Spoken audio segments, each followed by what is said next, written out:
ಹಾಗೆ ನನಗೆ ವರ್ಷಕ್ಕೊಂದ್ಸರಿ ಬೋನಸ್ ಕೂಡ ಕೊಡ್ತಾರೆ. 8,39,613 ರೂಪಾಯಿ. ಸೊ ನೀವು ಅಷ್ಟೇನೆ ಮನೇಲಿ ಕುತ್ಕೊಂಡು ಸುಮ್ನೆ ಟೈಮ್ ವೇಸ್ಟ್ ಮಾಡೋದಕ್ಕಿಂತ ಹಾಗೆ ಇದನ್ನ ಏನ್ ಮಾಡಿದೀನಿ ನಾನು 8 ಲಕ್ಷ ರೂಪಾಯಿನ ಏನ್ ಮಾಡಿದೀನಪ್ಪ ಅಂತಂದ್ರೆ ವರ್ಷ ಆಗೋಷ್ಟ್ರಲ್ಲೇ ನಾನು ಉಳಿತಾಯನ ಸ್ಟಾರ್ಟ್ ಮಾಡಿದ್ದೆ. ಸೊ ನಾನು ನನ್ನ ಫ್ರೆಂಡ್ ಇಬ್ರು ಹೋಗಿ ಒಂದ್ ಪಾನಿಪುರಿ ತಿನ್ನೋದಕ್ಕಾಗ್ಲಿ ಅಥವಾ ಒಂದ್ ಮಸಾಲ ಪುರಿ ತಿನ್ನೋದಕ್ಕಾಗ್ಲಿ ಯೋಚನೆ ಮಾಡ್ತೀವಿ. ಆಗತ್ತೆ ಹಸ್ಬೆಂಡ್ ದುಡಿತಾ ಇದ್ದಾರೆ ಹೆಂಗೋ ಆಗತ್ತೆ ಅಂತ ಅನ್ಬಿಟ್ಟು ನಾನು ಕೂಡ ಅಷ್ಟೊಂದು ಮನೆ ಬಗ್ಗೆ ಆಗ್ಲಿ ಅಥವಾ ಮಕ್ಳ ಎಜುಕೇಶನ್ ಮುಂದೆ ಹೆಂಗೆ ಅದನ್ನೆಲ್ಲ ನಾನು ಯೋಚನೆ ಮಾಡಿರ್ಲಿಲ್ಲ. ಹಾಗೆ ನನ್ನ ಕಷ್ಟಗಳಿದೆಯಲ್ಲ, ನನ್ನ ಕಷ್ಟಗಳಿಂದ ಕೂಡ ನಾನು ತುಂಬಾ ಅಂದ್ರೆ ತುಂಬಾ ಪಾಠ ಕಲ್ತಿದ್ದೀನಿ. ಹಾಗೆ ಇನ್ನೊಂದು ವಿಷಯ ಏನಪ್ಪಾ ಹೇಳ್ಬೇಕಂತಂದ್ರೆ ನನ್ನ ಕಷ್ಟದಲ್ಲಿ ಯಾರ ಹತ್ರನೂ ಸಹಾಯ ಕೇಳಬಾರ್ದು ಅನ್ನೋದನ್ನ ನನ್ನ ತಾಯಿನ ನೋಡಿ ಕಲ್ತಿದ್ದೀನಿ ಅಂತಾನೆ ಹೇಳ್ಬೋದು. Hi friends, welcome back to my channel. ಹೇಗಿದ್ದೀರಾ ಎಲ್ರು ಚೆನ್ನಾಗಿದ್ದೀರಾ? ನಾನು ಕೂಡ ಚೆನ್ನಾಗಿದ್ದೀನಿ. ಫ್ರೆಂಡ್ಸ್, ಇದಕ್ಕಿಂತ ಮುಂಚೆ ನಾನು ಪಾರ್ಟ್ 1 ವಿಡಿಯೋನ ಅಪ್ಲೋಡ್ ಮಾಡಿದ್ದೀನಿ, ಅದನ್ನು ಕೂಡ ನೋಡಿ. ಅವಾಗ ನಿಮಗೆ ನಾನು ಈ ವಿಡಿಯೋದಲ್ಲಿ ಏನ್ ಹೇಳ್ತಾ ಇದ್ದೀನಿ ಹಾಗೆ ಆ ವಿಡಿಯೋದಲ್ಲಿ ಏನ್ ಹೇಳ್ತಾ ಇದ್ದೆ ಅನ್ನೋದು ಅರ್ಥ ಆಗುತ್ತೆ. ಹಾಗೆ ಯಾರಾದ್ರೂ ಹೊಸದಾಗಿ ನೋಡ್ತಾ ಇರೋರು ಪ್ಲೀಸ್ ನನ್ನ ಚಾನೆಲ್ನ ಸಬ್ಸ್ಕ್ರೈಬ್ ಮಾಡಿ ಸಪೋರ್ಟ್ ಮಾಡಿ. ಫ್ರೆಂಡ್ಸ್, ನಾನಿವಾಗ ಎಲ್ಲಾನು ಕೂಡ ಬರ್ಕೊಂಡಿದ್ದೀನಿ, ಎಷ್ಟು ಬಂದಿರಬಹುದು ಸ್ಯಾಲ್ರಿ ಅಂತ ಅನ್ಬಿಟ್ಟು ನೀವು ಕೂಡ ಗೆಸ್ ಮಾಡಿ. ನಾನಿವಾಗ ಇದನ್ನೆಲ್ಲ ಕೌಂಟ್ ಮಾಡಬೇಕು.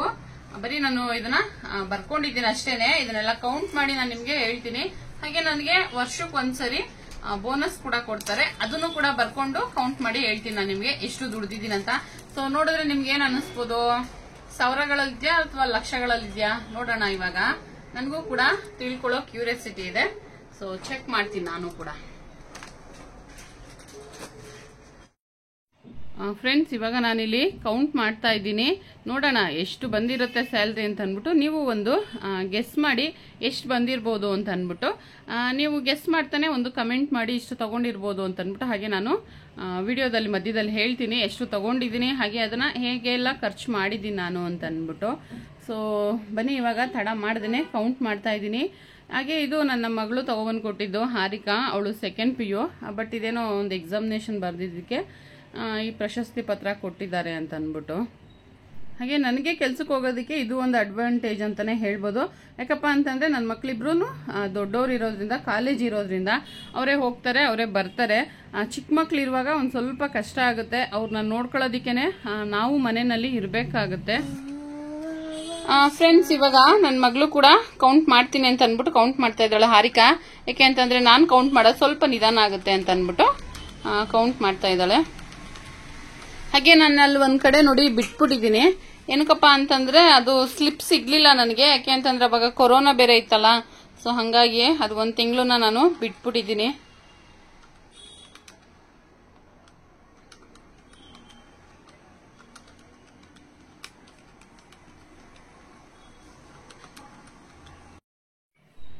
ಹಾಗೆ ನನ್ನ ದೊಡ್ಡ ಮಗಳು ಡಿಗ್ರಿ ಓದ್ತಾ ಇದ್ದಾಳೆ, ಸೆಕೆಂಡ್ ಇಯರ್ ಡಿಗ್ರಿ.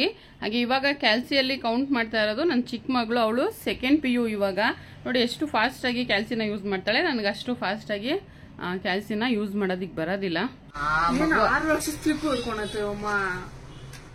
ಫ್ರೆಂಡ್ಸ್, ನಾನಿವಾಗ ಇಲ್ಲಿ ಸ್ಲಿಪ್ಗಳನ್ನೆಲ್ಲ ಎತ್ತಿ ಇಟ್ಕೊಂತಾ ಇದ್ದೀನಿ. ಸೊ ನೋಡಿ ಎಷ್ಟೊಂದಿದೆ ಅಲ್ವಾ, ಎಲ್ಲ ನೀಟಾಗಿ ಜೋಡಿಸಿ ಮತ್ತೆ ವಾಪಸ್ಸು ಎತ್ತಿಟ್ಕೊಂತಾ ಇದ್ದೀನಿ. ಅದೇ ನನ್ನ ಮಗಳು ಕೇಳ್ತಾ ಇದ್ದಾಳೆ 6 ವರ್ಷದ ಸ್ಲಿಪ್ ಇಟ್ಕೊಂಡಾಯ್ತಾ ಅಮ್ಮ ಅಂತ ಅಂದ್ಬಿಟ್ಟು. ಸೊ ಇಟ್ಟಿದ್ದೀನಿ, ನೋಡೋಣ ಇನ್ನ ಎಷ್ಟು ವರ್ಷ ಕೆಲಸ ಮಾಡ್ತೀನೋ ಅದನ್ನೆಲ್ಲಾನು ಇಡ್ತೀನಿ.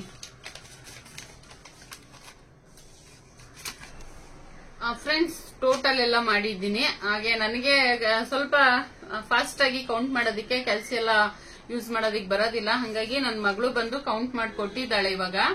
ಇವಾಗ ನಾನು ಎಷ್ಟು ದುಡ್ದಿದ್ದೀನಿ ಅಂತ ಅನ್ಬಿಟ್ಟು ಹೇಳ್ತೀನಿ. ಹಾಗೆ ದುಡ್ದಿದ್ನ ಏನ್ ಮಾಡಿದೆ ಅನ್ನೋದನ್ನು ಕೂಡ ನಮ್ಗೆ ಈ ವಿಡಿಯೋದಲ್ಲಿ ತಿಳಿಸ್ತೀನಿ. ಹಾಗೆ ವಿಡಿಯೋನ ಪ್ಲೀಸ್ ಪೂರ್ತಿಯಾಗಿ ನೋಡಿ, ಅವಾಗ ನಾನು ಯಾವ್ದ್ರ ಬಗ್ಗೆ ಮಾತಾಡ್ತಾ ಇದ್ದೀನಿ ಅಥವಾ ಏನ್ ಮಾತಾಡಿದ್ದೀನಿ ಅನ್ನೋದು ನಿಮ್ಗೆ ಅದರಲ್ಲಿ ಅರ್ಥ ಆಗುತ್ತೆ. ಸೊ ಸ್ಕಿಪ್ ಮಾಡಿ ನೋಡಿದ್ರೆ ನಿಮ್ಗೂ ಏನು ಅರ್ಥ ಆಗೋದಿಲ್ಲ. ಹಾಗಾಗಿ ವಿಡಿಯೋನ ಪೂರ್ತಿಯಾಗಿ ನೋಡಿ ಅಂತ ಕೇಳ್ಕೊಂತಾ ಇದ್ದೀನಿ. ಹಾಗೆ ನಾನು ಹೇಳಿದ್ನಲ್ಲ, ಕೆಲಸ ಸ್ಟಾರ್ಟ್ ಮಾಡಿದ್ ನಾನು 2018ರಿಂದ ಅಂತ ಅನ್ಬಿಟ್ಟು. ಅಲ್ಲಿಂದ ಇಲ್ಲಿವರೆಗೂ ಅಂದ್ರೆ ಸ್ಟಿಲ್ ಏಪ್ರಿಲ್ ವರ್ಗುನು ನಾನು ಸ್ಯಾಲ್ರಿ ತಗೊಂಡಿರೋ ಸ್ಲಿಪ್ ನ ಬರ್ದಿಟ್ಟಿದ್ದೀನಿ. ಹಾಗೆ ನನಗೆ ಒಂದು ಸ್ಯಾಲ್ರಿ ಸ್ಲಿಪ್ ಸಿಕ್ಕಿಲ್ಲ, ಯಾಕೆ ಅಂತಂದ್ರೆ ಅದು ಕೊರೋನಾ ಟೈಮಲ್ಲಿ ಇತ್ತಲ್ಲ. ಹಂಗಾಗಿ ಅವಾಗ ಜಾಸ್ತಿ ನಾವು ಹೋಗಿರ್ಲಿಲ್ಲ ಕೆಲ್ಸಕ್ಕೆ, ರಜಾ ಕೊಟ್ಟಿದ್ರಲ್ಲ. ಹಾಗಾಗಿ ನಮ್ಗೆ ಅದೊಂದು ಸಿಕ್ಕಿಲ್ಲ, ಅದೊಂದ ಬಿಟ್ಬಿಟ್ಟಿದೀನಿ. ಅದನ್ನ ಬಿಟ್ಟು ಅದಾದ್ಮೇಲೆ ನಾನು ಎಷ್ಟು ದುಡ್ದಿದ್ದೀನಿ ಅಂತ ಅನ್ಬಿಟ್ಟು ಇದೆಲ್ಲ ಕೌಂಟ್ ಮಾಡಿ ಬರ್ದಿದೀವಿ. ಹಾಗೆ ನೀವು ಈ ವಿಡಿಯೋನ ಒಂದು 10 ನಿಮಿಷದಲ್ಲಿ ನೋಡ್ತೀರಾ, ಬಟ್ ನನಗೆ ಈ ವಿಡಿಯೋ ಮಾಡೋದಕ್ಕೆ 2 ಅವರ್ ತಗೊಂಡಿದೆ. ಯಾಕೆ ಅಂತಂದ್ರೆ ಎಲ್ಲ ಕೌಂಟ್ ಮಾಡಿ ಎಲ್ಲ ಮಾಡೋದಿಕ್ಕೆ. ಸೊ ಅಷ್ಟೆಲ್ಲ ನೋಡೋದು, ಅಷ್ಟೆಲ್ಲ ಹಾಕೋದಿಕ್ಕೆ ಆಗೋದಿಲ್ಲಲ್ಲ, ಹಾಗಾಗಿ ನಾನು ಇಷ್ಟನ್ನ ಹಾಕ್ತಾ ಇದ್ದೀನಿ. ಪ್ಲೀಸ್ ಇದನ್ನಾದ್ರೂ ಪೂರ್ತಿಯಾಗಿ ನೋಡಿ, ಅವಾಗ ನಾನು ಏನ್ ಹೇಳ್ತಾ ಇದ್ದೀನಿ ಅನ್ನೋದು ನಿಮ್ಗೆ ಅರ್ಥ ಆಗುತ್ತೆ. ಹಾಗೆ ನಾನು ಹೇಳ್ತಾ ಇದ್ನಲ್ಲ, ಸ್ಯಾಲ್ರಿ ಬಂದಿದೆ, ಬಟ್ ಆ ಸ್ಯಾಲ್ರಿ ಏನಾಗಿದೆ ಅನ್ನೋದನ್ನು ಕೂಡ ನಾನು ನಿಮ್ಗೆ ತಿಳಿಸ್ತೀನಿ. ಹಾಗೆ ನಾನು ಟೋಟಲ್ ಇಷ್ಟು ವರ್ಷದಲ್ಲಿ ದುಡ್ದಿರೋ ಅಮೌಂಟ್ ಬಂದು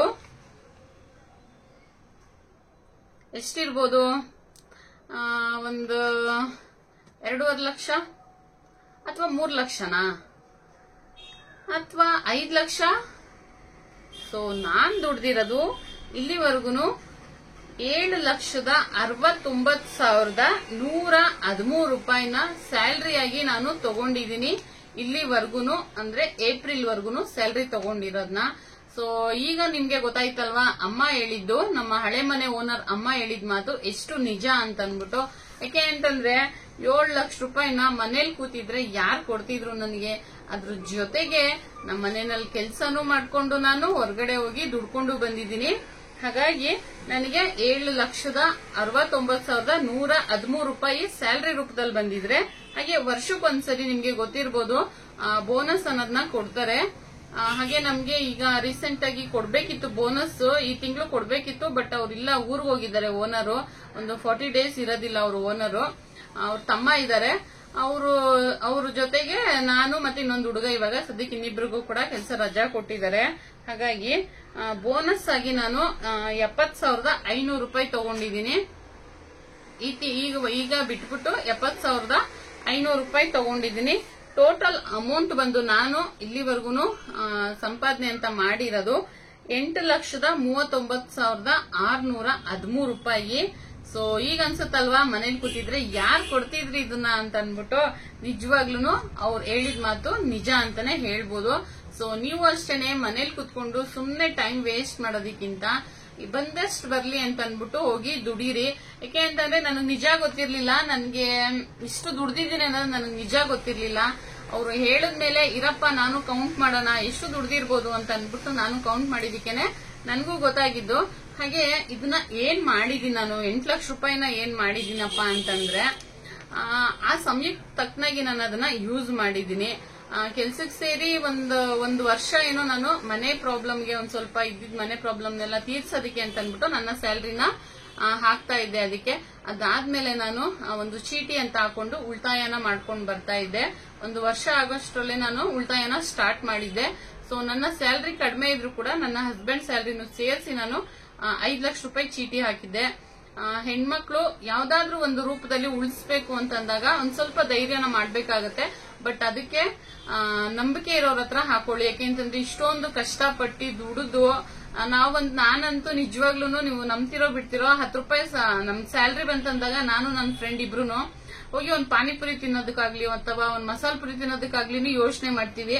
ಒಂದ್ಸರಿ ಅವ್ರು ಕೊಡ್ಸಿದ್ರೆ ಇನ್ನೊಂದ್ಸರಿ ನಾನ್ ಕೊಡಿಸ್ತೀನಿ. ಹಾಗೆ ನನಗೆ ಈ ತರ ಎಲ್ಲ ಹಣ ಉಳಿತಾಯ ಮಾಡೋದಕ್ಕೆ ಇನ್ನೊಂದು ಇನ್ಸ್ಪಿರೇಷನ್ ಅಂತಂದ್ರೆ ನನ್ನ ಫ್ರೆಂಡ್ ಅಂತಾನೆ ಹೇಳ್ತೀನಿ. ಹಾಗೆ ನಮ್ಮ ತಾಯಿ ನೋಡಿನೂ ಕಲ್ತಿದ್ದೀನಿ ನಾನು, ಇಲ್ಲ ಅಂತಲ್ಲ. ಬಟ್ ಅವ್ರ ಸ್ವಲ್ಪ ಚಿಕ್ಕ ವಯಸ್ಸಲ್ಲಿ ನೋಡಿರೋದು ಅದೆಲ್ಲ. ಹಾಗೆ ನಮ್ಮನೇಲಿ ಹಸು ಇತ್ತು, ಸೊ ಹಾಗಾಗಿ ಹಾಲು ಮಾರ್ತಾ ಇದ್ವಿ, ಮತ್ತೆ ಬೆರಣಿ ತಟ್ಟಿ ಅದನ್ನ ಕೂಡ ಸೇಲ್ ಮಾಡ್ತಾ ಇದ್ವಿ. ತುಂಬಾ ತರ ಮಾಡಿದೀವಿ. ಆ ತರ ಎಲ್ಲ ಚಿಕ್ಕ ವಯಸ್ಸಲ್ಲಿ ನಾವು ಅದೆಲ್ಲ ಮಾಡಿದೀವಿ, ಕಷ್ಟಪಟ್ಟಿದೀವಿ. ಬಟ್ ಈ ಮದ್ವೆ ಅಂತ ಆದ್ಮೇಲೆ ಅಷ್ಟು ಜವಾಬ್ದಾರಿ ನಾನ್ ತಗೊಂಡಿರ್ಲಿಲ್ಲ. ಏನೋ ಕೇರ್ಲೆಸ್ ಮಾಡ್ಬಿಟ್ಟಿದೆ, ಹೆಂಗೋ ಆಗತ್ತೆ, ಹಸ್ಬೆಂಡ್ ದುಡಿತಾ ಇದ್ದಾರೆ, ಹೆಂಗೋ ಆಗತ್ತೆ ಅಂತ ಅನ್ಬಿಟ್ಟು ನಾನು ಕೂಡ ಅಷ್ಟೊಂದು ಮನೆ ಬಗ್ಗೆ ಆಗ್ಲಿ ಅಥವಾ ಮಕ್ಳ ಎಜುಕೇಶನ್ ಮುಂದೆ ಹೆಂಗೆ ಅದನ್ನೆಲ್ಲ ನಾನು ಯೋಚನೆ ಮಾಡಿರ್ಲಿಲ್ಲ. ಬಟ್ ಯಾವಾಗ ನನ್ನ ಫ್ರೆಂಡ್ ನನಗೆ ಇಲ್ಲ ನೀವು ದುಡ್ದಾಗ ನಿಮ್ಮ ಮನೇಲಿ ಬೇರೆ ಬದಲಾವಣೆನೇ ಆಗುತ್ತೆ, ಯಾಕೆ ಅಂತಂದ್ರೆ ಒಬ್ರು ಸ್ಯಾಲ್ರಿಯಿಂದ ನೀವು ಇಷ್ಟ ಮಾಡ್ತಾ ಇದೀರಂದ್ರೆ ಇಬ್ರು ಸ್ಯಾಲ್ರಿ ಬಂದಾಗ ಇನ್ನ ಮಾಡ್ಬೋದು ಅಂತ ಅನ್ಬಿಟ್ಟು ಅವ್ರು ನನಗೆ ಒಂದ್ ಸ್ವಲ್ಪ ತುಂಬಾ ಇನ್ಸ್ಪಿರೇಷನ್ ಮಾಡಿದ್ರು ಅಂತಾನೆ ಹೇಳ್ಬೋದು.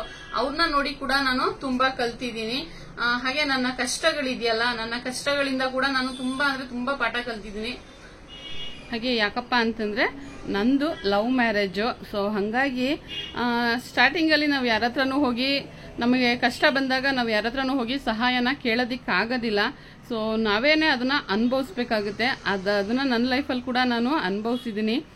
ತುಂಬಾ ಅಂದ್ರೆ ತುಂಬಾ ಕಷ್ಟಪಟ್ಟಿದ್ದೀವಿ. ಅದರಲ್ಲೂ ಮಕ್ಕಳಿಗೆ ಊಟ ಕೊಡೋಕ್ಕಾಗದಿರೋಂಥ ಪರಿಸ್ಥಿತಿ ಎಲ್ಲ ನಾವು ಅನುಭವಿಸಿದಾಗ ಅಂದ್ರೆ ನನಗೆ ಅದನ್ನೆಲ್ಲ ಸಡನ್ ಆಗಿ ನನಗೆ ಅದು ನೆನಪಿಗೆ ಬಂದ್ಬಿಡುತ್ತೆ. ಅದು ನೆನಪಿಗೆ ಬಂದಾಗ ನನಗೆ ತುಂಬಾ ಅಂದ್ರೆ ತುಂಬಾ ಕಷ್ಟ ಆಗುತ್ತೆ. ಸೊ ಅಂದ್ರೆ ಅದ್ರ ಜೊತೆಗೆ ನಾವು ಬ್ಯಾಡ್ ಡಿಸಿಷನ್ ಕೂಡ ತಗೊಂಡಿದ್ವಿ. ಬಟ್ ಅದರಿಂದ ಹೊರಬಂದು ನಮ್ಮ ಜೀವನನ ನಾವು ಕಟ್ಕೊಂಡಿದೀವಿ. ಹಾಗೆ ಇನ್ನೊಂದು ವಿಷಯ ಏನಪ್ಪಾ ಹೇಳ್ಬೇಕಂತಂದ್ರೆ, ನನ್ನ ಕಷ್ಟದಲ್ಲಿ ಯಾರ ಹತ್ರನೂ ಸಹಾಯ ಕೇಳಬಾರ್ದು ಅನ್ನೋದನ್ನ ನನ್ನ ತಾಯಿನ ನೋಡಿ ಕಲ್ತಿದ್ದೀನಿ ಅಂತಾನೆ ಹೇಳ್ಬೋದು. ಅದ್ರ ಬಗ್ಗೆ ನಾನು ಇನ್ನೊಂದು ವಿಡಿಯೋದಲ್ಲಿ ತಿಳಿಸ್ತೀನಿ. ಸೊ ಈ ವಿಡಿಯೋ ತುಂಬಾ ಲೆಂತಿ ಆಗ್ಬಿಡುತ್ತೆ. ಸೊ ನನ್ನ ಕಷ್ಟಗಳಿಂದ ಕೂಡ ನಾನು ಪಾಠನ ಕಲ್ತಿದ್ದೀನಿ. ಹಾಗಾಗಿ ನಾನು ಎಷ್ಟೇ ಸ್ಯಾಲ್ರಿ ಬಂದ್ರು ಖರ್ಚು ಮಾಡೋದಕ್ಕಿಂತ ಉಳಿಸೋದಕ್ಕೆ ನಾನು ಪ್ರಯತ್ನ ಪಡ್ತೀನಿ. ಯಾಕಪ್ಪ ಅಂತಂದ್ರೆ ನಾನು ಪಟ್ಟಿರೋ ಕಷ್ಟ ಅಂತದ್ದು.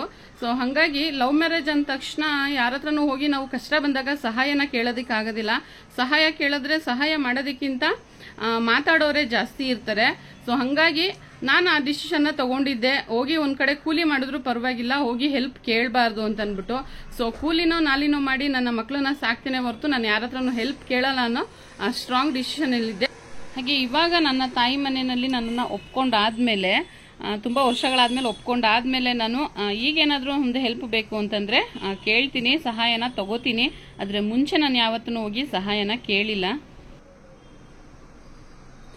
ಹಾಗೆ ಫ್ರೆಂಡ್ಸ್, ನಾನು ಹೇಳಿದ್ನಲ್ಲ ಏನ್ ಮಾಡಿರ್ಬೋದು ಸ್ಯಾಲ್ರಿನ ಅಂತ ಅನ್ಬಿಟ್ಟು ನೀವು ಕೂಡ ಅನ್ಕೊಂತಾ ಇರ್ತೀರಲ್ವಾ, ಹೇಳಲೇ ಇಲ್ಲ ಇವರು ಏನ್ ಮಾಡಿದ್ರು ಸ್ಯಾಲ್ರಿನ, ಇಷ್ಟೆಲ್ಲ ಸ್ಯಾಲ್ರಿ ದುಡಿದ್ರಲ್ಲ ಅದ್ರಲ್ಲಿ ಏನ್ ಮಾಡಿದ್ರು ಅಂತ ಅನ್ಬಿಟ್ಟು ಅನ್ಕೊಂತಾ ಇರ್ಬೋದು.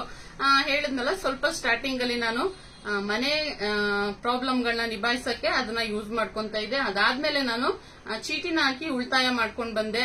ಸೊ ಅದನ್ನು ಅಷ್ಟೇನೆ, ನನ್ನ ಫ್ರೆಂಡ್ ಹೇಳಿದಕ್ಕೆ ನಾನು ಚೀಟಿ ಹಾಕಿ ಒಂದೊಂದು ರೂಪಾಯಿನೂ ಎತ್ತಿಟ್ಟು ನಾನು ಚೀಟಿ ಕಟ್ಟಿದ್ದೀನಿ. ನಾನ್ ಚೀಟಿ ಕಟ್ಟಕ್ಕೆ ಆಗಲ್ಲ ಅಂತಂದಾಗ 1 ತಿಂಗಳು 2 ತಿಂಗಳು ನನ್ನ ಫ್ರೆಂಡ್ ಏನೋ ನಾನು ಅಡ್ಮಿಷನ್ ಮಾಡ್ಬೇಕು, ಅದೆಲ್ಲ ಟೈಮ್ ಬರುತ್ತಲ್ಲ ವರ್ಷಕ್ಕೊಂದ್ಸರಿ. ಆಗ ನನ್ನ ಫ್ರೆಂಡ್ ನೀವೇನ್ ಚಿಂತೆ ಮಾಡ್ಬೇಡಿ, ನಾನ್ ಕಟ್ಕೊಂಡಿರ್ತೀನಿ, ನೀವ್ ಆಮೇಲೆ ನಾನು ಕೊಡಿ ಅಂತ ಅನ್ಬಿಟ್ಟು ಎಲ್ಲ ಹೇಳಿ ನನಗೆ ಧೈರ್ಯ ಹೇಳಿ ಚೀಟಿ ಹಾಕ್ಸಿದ್ರು. ಸೊ ನನ್ನ ಲಕ್ಕದು ಏನಕ್ಕೆ ಅಂತಂದ್ರೆ ನಾವ್ ಅಷ್ಟು ಕಷ್ಟಪಟ್ಟು ದುಡ್ದಿರೋ ದುಡ್ಡನ್ನ ನಾವು ಎಲ್ಲೋ ಒಂದು ಉಳಿತಾಯ ಮಾಡ್ಬೇಕು ಅಂತ ಚೀಟಿ ಹಾಕಿರ್ತೀವಿ. ಬಟ್ ಅವ್ರೇನಾರು ಎತ್ಕೊಂಡು ಹೋಗ್ಬಿಟ್ರೆ ಹಾಗೆ ಎಲ್ಲಾನು ಒಳ್ಳೆಯಲ್ಲಿ ಹುಣ್ಸೆಂಟ್ ಎದಂಗ್ ಆಗ್ಬಿಡುತ್ತೆ. ಸೊ ನನ್ನ ದೃಷ್ಟಿಗೆ ನಾನ್ ಚೀಟಿ ಹಾಕಿರೋರು ತುಂಬಾ ಒಳ್ಳೆಯವರು. ಹಂಗಾಗಿ ನಮ್ಗೆ ಚೀಟಿ ಅಮೌಂಟ್ ನ ಕೊಟ್ಟಿದ್ದಾರೆ. ಅದರಲ್ಲಿ ನಾನು ನನಗೆ ಇಷ್ಟವಾಗಿದ್ದು ಅಂತಂದ್ರೆ ಜುವೆಲ್ರಿ. ಹೆಣ್ಮಕ್ಳಿಗೆ ಇನ್ನೇನ್ ಇಷ್ಟ ಆಗುತ್ತೆ, ಬಟ್ಟೆನೂ ತಗೊಂತೀನಿ ಇಲ್ಲ ಅಂತಲ್ಲ. ಬಟ್ ಬಟ್ಟೆಗಿಂತ ನಾನು ಒಡವೆ ಮೇಲೆನೆ ಜಾಸ್ತಿ ಇನ್ವೆಸ್ಟ್ ನ ಮಾಡ್ತೀನಿ. ಒಡವೆ ಅಂತಂದ್ರೆ ಚಿನ್ನ ಮತ್ತೆ ಬೆಳ್ಳಿ, ಈ ಎರಡರ ಮೇಲೂ ನಾನು ಇನ್ವೆಸ್ಟ್ ನ ಮಾಡ್ತಾ ಇದ್ದೀನಿ. ಹಾಗೆ ಇನ್ನೊಂದೇನಪ್ಪಾ ಅಂದ್ರೆ ನನ್ನ ಮಕ್ಕಳ ಎಜುಕೇಶನ್. ಹಾಗೆ ನಾನ್ ಯಾವಾಗ್ಲೂ ಫಸ್ಟ್ ಪ್ರಿಫರೆನ್ಸ್ ಕೊಡೋದೇನಂತಂದ್ರೆ ನನ್ನ ಮಕ್ಕಳ ಎಜುಕೇಶನ್. ಸೊ ಇಬ್ರಿಗೂನು ಚೆನ್ನಾಗಿ ಓದಿಸ್ಬೇಕು ಅನ್ನೋದು ಒಂದು. ಅದಾದ್ಮೇಲೆ ಫುಡ್. ಹೊರಗಡೆ ಹೋಗಿ ಲಕ್ಸುರಿಯಾಗಿ ತಿಂದಿಲ್ಲ ಅಂತಂದ್ರು ಮನೆಯಲ್ಲಿ ತಕ್ಕ ಮಟ್ಟಿಗೆ ಅಡಿಗೆ ಮಾಡ್ಕೊಂಡು ತಿಂತೀವಿ. ಅವಾಗವಾಗ ಹೊರಗಡೆ ಹೋಗಿ ಕೂಡ ಊಟ ಮಾಡ್ತೀವಿ. ಸೊ ಒಂದು ಎಜುಕೇಶನ್ ಮತ್ತೆ ಇನ್ನೊಂದು ಫುಡ್. ಅದು ಬಿಟ್ರೆ ನಾನು ಇನ್ವೆಸ್ಟ್ ಮಾಡೋದು ಗೋಲ್ಡ್ ಮೇಲೆನೆ. ಸೊ ನೋಡ್ತಾ ಇದ್ದೀರಲ್ಲ, ಗೋಲ್ಡ್ ಹಾಕೊಂಡಿದ್ದೀನಿ. ಇದು ನನಗೆ ತುಂಬಾ ಇಷ್ಟ ಆಯ್ತು. ಮುಂಚೆ ಕರಿಮಣಿ ಹಾಕೊಂಡಾಗ ಆಗಿರ್ಬೋದು, ನಾನು ತುಂಬಾ ಫಂಕ್ಷನ್ಗಳೇ ಅಟೆಂಡ್ ಮಾಡಿಲ್ಲ. ಬಿಕಾಸ್ ನನ್ನ ಹತ್ರ ಏನು ಒಡವೆ ಇಲ್ಲ ಅನ್ನೋದು ಕಾರಣಕ್ಕೋಸ್ಕರ ನಾನು ಎಷ್ಟೋ ಫಂಕ್ಷನ್ಗಳಿಗೆ ಹೋಗಿಲ್ಲ. ನನ್ನ ಹಸ್ಬೆಂಡ್ ಒಬ್ಬರೇ ಹೋಗಿದ್ದಾರೆ ಅಥವಾ ಮಕ್ಳನ್ನ ಕರ್ಕೊಂಡು ಹೋಗಿದ್ದಾರೆ. ಅದು ಒಂದು ಕಾರಣ ಇರ್ಬೋದು. ನನ್ನ ಹತ್ರ ಒಡವೆ ಇಲ್ಲ, ಎಲ್ಲಾರು ಹೆಂಗ್ ಹಾಕೊಂಡ್ ಬರ್ತಾರೆ. ಅದು ಹೆಣ್ಮಕ್ಳಿಗೆ ಇದ್ದೇ ಇರುತ್ತಲ್ವಾ, ಯಾರು ಏನೇ ಹೇಳ್ಬೋದು, ಅದು ಅವ್ರಿಗೆ ಅನಿಸ್ತಾ ಇರುತ್ತೆ, ಅಯ್ಯೋ ಅವರೆಲ್ಲ ಅಷ್ಟೊಂದು ಒಡವೆ ಹಾಕೊಂಡಿದ್ದಾರೆ, ಅವ್ರ ಮುಂದೆ ನಾನು ಹೆಂಗೆ ಕರಿಮಣಿ ಹಾಕೊಂಡು ಹೋಗಿ ನಿಂತ್ಕೊಳ್ಳಿ ಅಂತ ಅನ್ಬಿಟ್ಟು ಅನ್ಸುತ್ತೆ. ಸೊ ನಾನ್ ದುಡ್ದಿರೋ ದುಡ್ಡಲ್ಲಿ ಫಸ್ಟ್ ಮಕ್ಳ ಎಜುಕೇಶನ್ಗೆ ನೋಡ್ಕೊಂತೀನಿ. ಅದಾದ್ಮೇಲೆ ಮನೆ ಖರ್ಚು ವೆಚ್ಚನ ನೋಡ್ತೀನಿ. ಅದ್ರಲ್ಲೂ ಉಳಿಸಿ ನಾನು ಗೋಲ್ಡ್ ನ ಪರ್ಚೇಸ್ ಮಾಡ್ತಾ ಇದ್ದೀನಿ. ಸೊ ಇವಾಗ ಸದ್ಯಕ್ಕೆ ನನ್ಗೆ ಒಂದ್ ಸ್ವಲ್ಪ ಗೋಲ್ಡ್ ನ ಪರ್ಚೇಸ್ ಮಾಡ್ಕೊಂಡಿದ್ದೀನಿ. ಹಾಗೆ ನನ್ನ ಹಸ್ಬೆಂಡ್ಗೂ ಅಷ್ಟೇನೆ. ಹಾಗೆ ಮಕ್ಳಿಗೆ ಇದು ನೀವೇನ್ ನೋಡ್ತಾ ಇದ್ದೀರಾ, ಇದು ಸಾರಿ, ಹಾಗೆ ಇದೇನ್ ಚಿಕ್ಕ ಚೈನ್ ನೋಡ್ತಾ ಇದ್ದೀರಾ, ಇದು ನನ್ ಮಗಳದು. ಈ ತರ ಹಾಕೊಂಡ್ರೆ ಚೆನ್ನಾಗ್ ಕಾಣಿಸುತ್ತೆ ಅಂತ ಅನ್ಬಿಟ್ಟು ಮುಂಚೆ ಎಲ್ಲ ಇರ್ಲಿಲ್ಲ ಹಾಕೊಳ್ಳೋದಿಕ್ಕೆ. ಇವಾಗ ಇದೆಯಲ್ಲ, ಸುಮ್ನೆ ಏನಕ್ಕೆ ಬೀರುವಲ್ಲಿ ಇಡೋದು, ಅವಳೆಲ್ಲಾರು ಫಂಕ್ಷನ್ಗೆ ಹೋಗುವಾಗ ಅವಳಿಗೆ ಹಾಕ್ತೀನಿ. ಬಟ್ ಅಲ್ಲಿ ಇವಾಗೇನು ಇಲ್ವಲ್ಲ ಅಂತ ಅನ್ಬಿಟ್ಟು ನಾನು ಸುಮ್ನೆ ಡೈಲಿ ಯೂಸ್ಗೆ ಅಂತ ಅನ್ಬಿಟ್ಟು ಯೂಸ್ ನ ಮಾಡ್ತಾ ಇದ್ದೀನಿ. ಸೊ ಹೆಣ್ಮಕ್ಳಿಗೆ ಎಷ್ಟೇ ಆದ್ರೂ ಚಿನ್ನ ಅಂದ್ರೆ ಆಸೆ ಇರುತ್ತಲ್ವಾ, ಹಾಗಾಗಿ ನಾನು ಇದನ್ನ ಯೂಸ್ ಮಾಡ್ತಾ ಇದ್ದೀನಿ. ಹಾಗೆ ಸೇಮ್ ಇದೇ ತರನೇ ಹಾರಿಕಾಗೊಂದಿದೆ. ಅದ್ಬಿಟ್ಟು ಬೇರೆ ಏನೆಲ್ಲ ತಗೊಂಡಿದೀನಿ. ಬಟ್ ನಾನು ಯಾಕೆ ಜ್ಯುವೆಲ್ರಿ ಕಲೆಕ್ಷನ್ ನ ತೋರ್ಸಲ್ಲ ಅಂತಂದ್ರೆ, ಎಲ್ಲ ಹೇಳ್ತಾರೆ ಜ್ಯುವೆಲ್ರಿ ಕಲೆಕ್ಷನ್ಸ್ ಎಲ್ಲ ತೋರ್ಸ್ಬೇಡ, ಸುಮ್ನೆ ಕಳ್ರದು ಭಯ ಅದು ಇದು ಅಂತ ಅನ್ಬಿಟ್ಟು ಹೇಳ್ತಾರೆ. ತಕ್ಕ ಮಟ್ಟಿಗೆ ಜ್ಯುವೆಲ್ರಿನೂ ಕೂಡ ಮಾಡಿಸಿ ಇಟ್ಕೊಂಡಿದ್ದೀನಿ. ಯಾಕಪ್ಪ ಅಂತಂದ್ರೆ ನಿಮ್ಗೆ ಗೊತ್ತಿರ್ಬೋದು ಇವಾಗ ಜ್ಯುವೆಲ್ರಿ ಎಷ್ಟು ರೇಟ್ ಹೇರ್ತಾ ಇದೆ ಅಂತ ಅನ್ಬಿಟ್ಟು. ನಾನ್ ತಗೊಂಡಾಗ 5,000 ಇತ್ತು. ನಾನು ಮಾಂಗಲ್ಯ ಚೈನ್ ಆಗಿರ್ಲಿ ಅಥವಾ ಬೇರೆ ಎಲ್ಲ ಒಡವೆ ತಗೊಂಡಾಗ 5,000 6,000 ಒಳಗಿತ್ತು. ಇವಾಗ ನೋಡಿ 7,000 ಆಗ್ತಾ ಇದೆ. ಸೊ ಚಿನ್ನದ ಮೇಲೆ ಇನ್ವೆಸ್ಟ್ ಮಾಡೋದು ಬೆಟರ್ ಅಂತಾನೆ ನನ್ನ ಐಡಿಯಾ. ಹಾಗಾಗಿ ನಾನು ಚಿನ್ನದ ತಿಂಗಳು ಕಟ್ಟ ಚೀಟಿ ಆಗಿರ್ಬೋದು ಅದನ್ನೆಲ್ಲ ಕೂಡ ಒಡವೆ ಅಂಗಡಿಲಿ ಕೂಡ ಹಾಕಿ ನಾನು ಚಿನ್ನ ತಗೊಳ್ಳೋದಿಕ್ಕೆ ಅಂತ ಅಂದ್ಬಿಟ್ಟು ಅದನ್ನು ಕೂಡ ಒಂದ್ ಸೈಡ್ ಉಳಿತಾಯನ ಮಾಡ್ತೀನಿ. ಹಾಗೆ ನನ್ನ ಹಸ್ಬೆಂಡ್ ಸ್ಯಾಲ್ರಿ ಬರುತ್ತೆ, ಅದರಲ್ಲಿ ಮನೆ ಮೇಂಟೈನಿಂಗ್ ಎಲ್ಲ ಮಾಡ್ಕೊತೀನಿ. ಒಬ್ಬರು ಸ್ಯಾಲ್ರಿ ಖರ್ಚಾದ್ರೂ ಕೂಡ ಮನೆಯಲ್ಲಿ ಇನ್ನೊಬ್ರು ಸ್ಯಾಲ್ರಿನ ಉಳಿಸ್ಬೋದು. ಯಾಕಪ್ಪ ಅಂತಂದ್ರೆ 8 ಲಕ್ಷ ಅನ್ನೋದು ಕಮ್ಮಿ ಅಮೌಂಟ್ ಏನಲ್ಲ. ಈಗಿನ ಏನು ರೇಟ್ ಎಲ್ಲ ಇಷ್ಟು ರೇಟ್ ಜಾಸ್ತಿ ಆಗ್ತಿದೆ ಅಂತ ಟೈಮಲ್ಲಿ ಒಂದೊಂದು ರೂಪಾಯಿನೂ ಕೂಡ ತುಂಬಾ ವ್ಯಾಲ್ಯೂ ಇದೆ. ಸೊ ಹಂಗಾಗಿ ಕೆಲ್ಸಕ್ಕೆ ಹೋಗಿ ದುಡೀರಿ, ನಿಮ್ಮ ಲೈಫ್ನು ಕೂಡ ನೀವು ಚೆನ್ನಾಗಿ ಲೀಡ್ ಮಾಡ್ಬೋದು. ಎಂತ ಕಷ್ಟದಿಂದ ಕೂಡ ಹೊರಗಡೆ ಬರ್ಬೋದು. ಅದು ಗೊತ್ತಿರ್ಬೋದು ಎಲ್ರಿಗೂ. ಕಷ್ಟಕ್ಕೆ ಸಿಗಾಕೊಳ್ಳೋದು ನಿಮಿಷಕ್ಕೆ ಸಿಗಾಕೊಂಡ್ಬಿಡ್ಬೋದು. ಅದರಿಂದ ಹೊರಗಡೆ ಬರೋದಕ್ಕೆ ನಮಗೆ ವರ್ಷ ಬೇಕಾಗುತ್ತೆ. ಸೊ ಆ ತಪ್ಪನ್ನ ಮಾಡ್ದಂಗೆ, ಇನ್ನೂ ಟೈಮ್ನ ವೇಸ್ಟ್ ಮಾಡ್ದಂಗೆ ಹೋಗಿ ದುಡೀರಿ. ಸ್ಟಾರ್ಟಿಂಗ್ ನಿಮ್ಗೆ ಎಷ್ಟೇ ಕಮ್ಮಿ ಸಂಬಳ ಬರಲಿ ಅದನ್ನು ಒಂದು ಕಡೆ ನಿಮ್ಗೆ ಒಂದು ಯಾವ್ದಕ್ಕಾದ್ರೂ ಒಂದಕ್ಕೆ ಹೆಲ್ಪ್ ಆಗುತ್ತೆ ಅಂತಾನೆ ಹೇಳ್ಬೋದು. ಒಂದೊಂದು ರೂಪಾಯಿನೂ ಕೂಡ ತುಂಬಾ ಮುಖ್ಯ ಆಗುತ್ತೆ ಒಂದೊಂದು ಟೈಮಲ್ಲಿ. ನಮ್ಗೆ ಅದಿಲ್ಲದೆ ನಾವು ಎಷ್ಟು ಕಷ್ಟಪಟ್ಟಿದೀವಿ. 10 ರೂಪಾಯಿಗೂ ಒಂದು 1/4 ಲೀಟ್ರ್ ಹಾಲು ತರಕ್ ಇಲ್ದಂಗೂ ಕೂಡ ನಾವು ಕಷ್ಟನ ಪಟ್ಟು ನನ್ನ ಮಕ್ಕಳನ್ನ ನಾನು ಸಾಕಿದೀನಿ. ಸೊ ಅದ್ರ ಬಗ್ಗೆ ಕೂಡ ನನಗೆ ಹೆಮ್ಮೆ ಇದೆ. ಫ್ರೆಂಡ್ಸ್ ನೋಡೋದಲ್ಲ, ಮಿಡಲ್ ಕ್ಲಾಸ್ ಹೆಣ್ಮಕ್ಳು ಮನೆಯಲ್ಲಿ ಟೈಮ್ ನ ವೇಸ್ಟ್ ಮಾಡದೆ ತುಂಬಾ ತರ ಕೆಲಸ ಇದೆ ಫ್ರೆಂಡ್ಸ್. ನಾವು ಮಾಡ್ಬೇಕಷ್ಟೇನೆ, ಹುಡ್ಕೊಂಡೋಗಿ ಮಾಡ್ಬೇಕು. ಆದ್ರೆ ಈ ಮನೆಯಲ್ಲಿ ಕೆಲಸ ಮಾಡ್ತೀವಿ, ನಮ್ಗೆ ಮಕ್ಳಿದಾರೆ, ಮನೆಯಲ್ಲಿ ಏನಾದ್ರು ಕೆಲಸ ಮಾಡೋಣ ಅನ್ಕೊಂತೀವಿ ಅಂತ ತುಂಬಾ ಹೆಣ್ಮಕ್ಳು ಹೇಳ್ತಾ ಇರ್ತಾರೆ. ಬಟ್ ಏನ್ ಗೊತ್ತಾ, ನಾನು ಹೇಳೋದು ಅದೇನೆ, ಹೊರಗಡೆ ಹೋಗಿ ದುಡಿಯೋದಕ್ಕೂ ಮನೇಲಿ ದುಡಿಯೋದಕ್ಕೂ ತುಂಬಾ ಡಿಫ್ರೆನ್ಸ್ ಇದೆ. ಏನಪ್ಪಾ ಡಿಫ್ರೆನ್ಸ್ ಅಂತಂದ್ರೆ, ಮನೆಯಲ್ಲಿ ಕೊಡೋರು ಅದೇನೋ ಟೈಪಿಂಗ್ ಅಂತೆ, ಬರವಣಿಗೆ ಅಂತೆ ಅದೆಲ್ಲ ಕೊಡ್ತಾರೆ. ಈಗ ನಾನು ಒಂದು ವಿಡಿಯೋನ ನೋಡಿದೆ, ಬಟ್ ಅವರು 1,500 ಏನೋ ದುಡ್ಡು ಕಟ್ಟಿಸ್ಕೊಂಡು ಮೋಸ ಮಾಡಿದ್ದಾರೆ. ಆತರ ಎಲ್ಲ ಸಿಗೋದಿಲ್ಲ. ಸೊ ಸ್ವಲ್ಪ ನೀವು ಅದನ್ನ ಮ್ಯಾನೇಜ್ ಮಾಡ್ಕೊಬೇಕು. ಮಕ್ಳು ನೋಡೋದನ್ನ ಮ್ಯಾನೇಜ್ ಮಾಡ್ಕೊಂಡು ನೀವು ಹೋಗಿ ಹೊರಗಡೆ ಹೋಗಿ ದುಡಿದ್ರೆ, ಸೊ ಸಂಪಾದನೆ ಮಾಡಿದ್ರೆ ಯಾವ್ದಕ್ಕಾದ್ರೂ ಒಂದಕ್ಕೆ ಯೂಸ್ ಆಗೇ ಆಗುತ್ತೆ. ಹೊರಗಡೆ ಹೋಗಿ ದುಡಿದ್ರೆ ಆ ಸಂಪಾದನೆಯಿಂದ ನಮ್ಮ ಮನೆಗೆ ಮತ್ತೆ ನಮ್ಮ ಮಕ್ಕಳ ಎಜುಕೇಶನ್ಗೆ ನಾವು ಕೂಡ ಒಂದು ಏನ್ ಹೇಳ್ತೀರಾ ಸಪೋರ್ಟ್ ಆಗಿ ನಿಂತ್ಕೋಬಹುದು ಹಸ್ಬೆಂಡ್ಗೆ ಅಂತ ಅನ್ಬಿಟ್ಟು ನನ್ನ ಕಡೆಯಿಂದ ಒಂದು ಮಾತು. ಸೊ ನಿಮ್ಗೇನಾದ್ರೂ ಈ ವಿಡಿಯೋ ಸ್ವಲ್ಪನಾದ್ರೂ ಇಷ್ಟ ಆದ್ರೆ ಪ್ಲೀಸ್ ಒಂದು ಲೈಕ್ ಮಾಡಿ, ಶೇರ್ ಮಾಡಿ, ಕಮೆಂಟ್ ಮಾಡಿ. ಹಾಗೆ ಇನ್ನ ನನ್ನ ಚಾನಲ್ ನ ಸಬ್ಸ್ಕ್ರೈಬ್ ಮಾಡದೆ ನೋಡ್ತಾ ಇದ್ರೆ ಪ್ಲೀಸ್ ಸಬ್ಸ್ಕ್ರೈಬ್ ಮಾಡಿ, ಸಪೋರ್ಟ್ ಮಾಡಿ ಅಂತ ಕೇಳ್ಕೊಂತೀನಿ. ಹಾಗೆ ನೆಕ್ಸ್ಟ್ ವಿಡಿಯೋದಲ್ಲಿ ಸಿಗೋವರೆಗೂ ಬಾಯ್ ಫ್ರೆಂಡ್.